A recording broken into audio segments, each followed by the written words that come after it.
Welcome back, friends. A very good morning to all of you.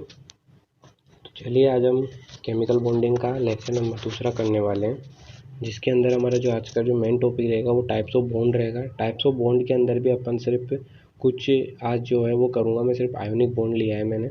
तो चलिए start करते हैं। और आई होप आपको पहले वाला वीडियो पसंद आया होगा।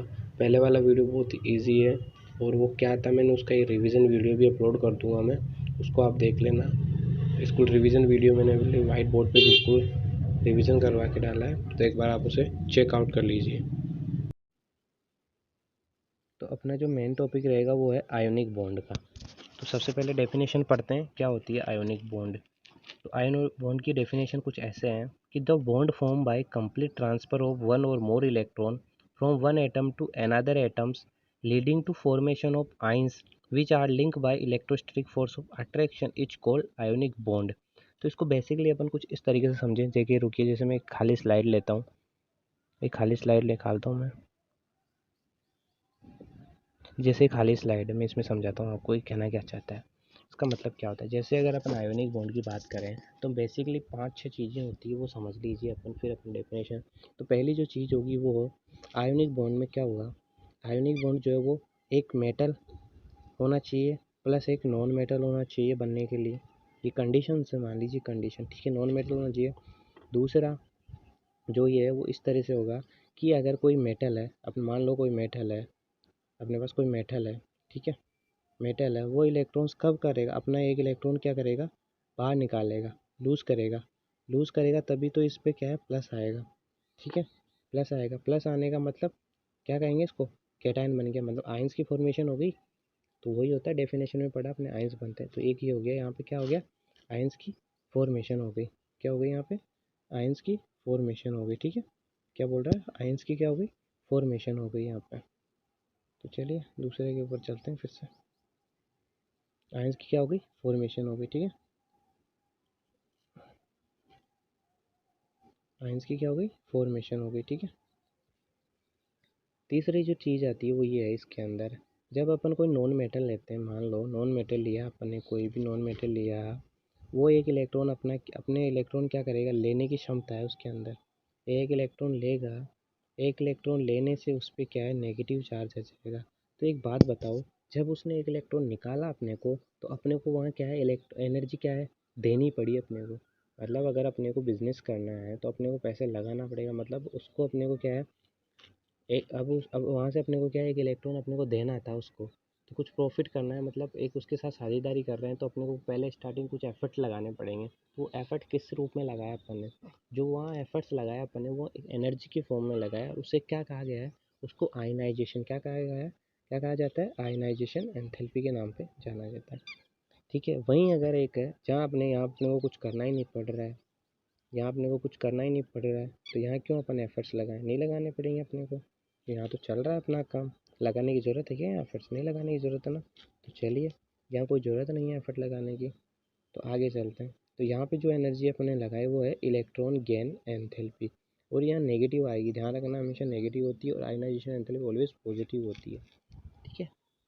हर समझ में कोई दिक्कत यहाँ पे इसमें नहीं है, चलिए बढ़िया बात है, नहीं है तो आगे चलते हैं। अपना जो अगला टॉपिक है वो ये है, ठीक है, हो गया।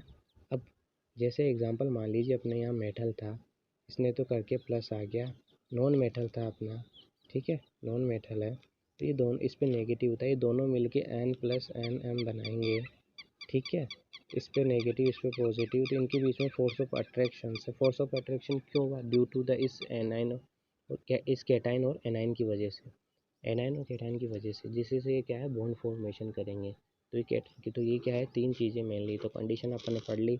एक तो अपना नॉन मेटल होने, दूसरा कैटाइन एनाइंस की फॉर्मेशन होनी चाहिए, तीसरा जो है वो फोर्स ऑफ अट्रैक्शन होता है। तीन कंडीशंस मेन है इसके अंदर एक बॉन्ड बनाने के लिए, आयोनिक बॉन्ड बनाने के लिए, ठीक है, समझ में आ रहा है।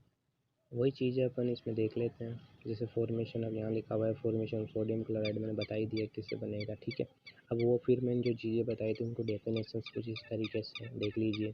आयनाइजेशन एंथैल्पी, एक element amount of energy required to remove electron को निकालने के लिए जो एनर्जी लगाते हैं उसे आयनाइजेशन एंथैल्पी कहते हैं। जो एक ऐड करने के लिए जो एनर्जी लगा रहा है तो उसे इलेक्ट्रॉन गेन एंथैल्पी कहेंगे।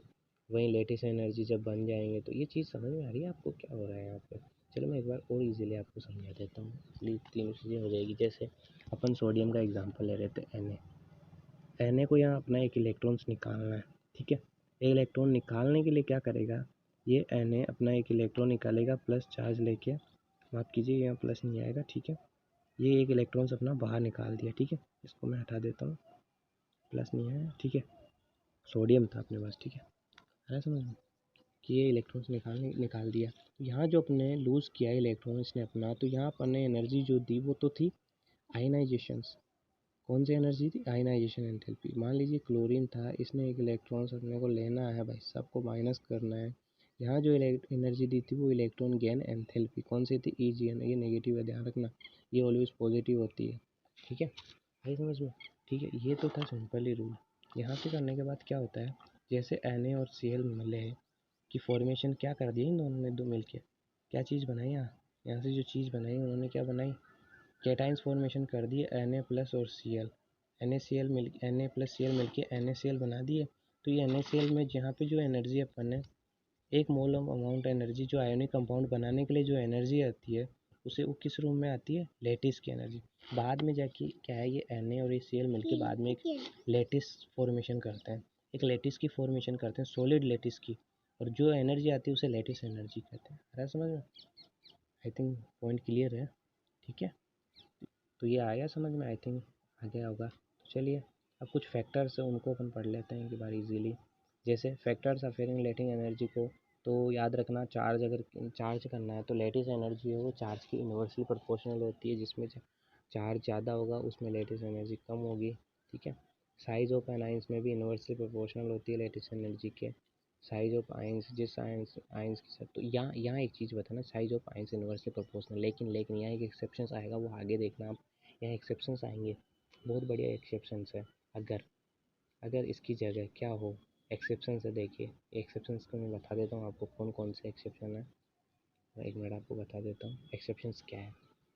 कि एक एक्सेप्शन समझने से पहले एग्जांपल देके बताता हूँ कि एक्सेप्शंस किस तरह से पैदा हुआ, मतलब क्या है ये। जैसे अगर अपन एग्जांपल लेते हैं BaCO3 का, CaCO3 का, या तो CO3, ध्यान रख लेना, CO3 NO3 और SO3, ये तीन चीज़ें अगर आ जाए तो यहाँ पे ये जो है पैटर्न जो था अपना आइंस का, size of ions, inversely proportional lattice energy था, वो चेंज हो जाएगा। अब डायरेक्टली प्रोपोर्शनल हो जाएगी। क्या है, दोनों साथ में, इन दिन में याद रखना। बिगर केटाइन स्टेबलाइज बाय बिगर एनाइन, याद रखना, जिसमें जितना बड़ा केटाइन होगा उतना ज़्यादा स्टेबलाइज होगा उसके आनाइन से। आ रहा है समझ में? फिर इसके बाद में इसकी प्रॉपर्टीज़ को देख लेते हैं। प्रॉपर्टीज़ में आयनिक बॉन्ड नॉन डायरेक्शन में होता है, उसको किधर से भी पॉजिटिव नेगेटिव हो, उसमें कोई ये नहीं कि किधर से ओवरलैपिंग करनी है, क्या ऊपर से साइडवेज करेगा, ऐसा कुछ लफड़ा नहीं रहता है इसमें, ठीक है।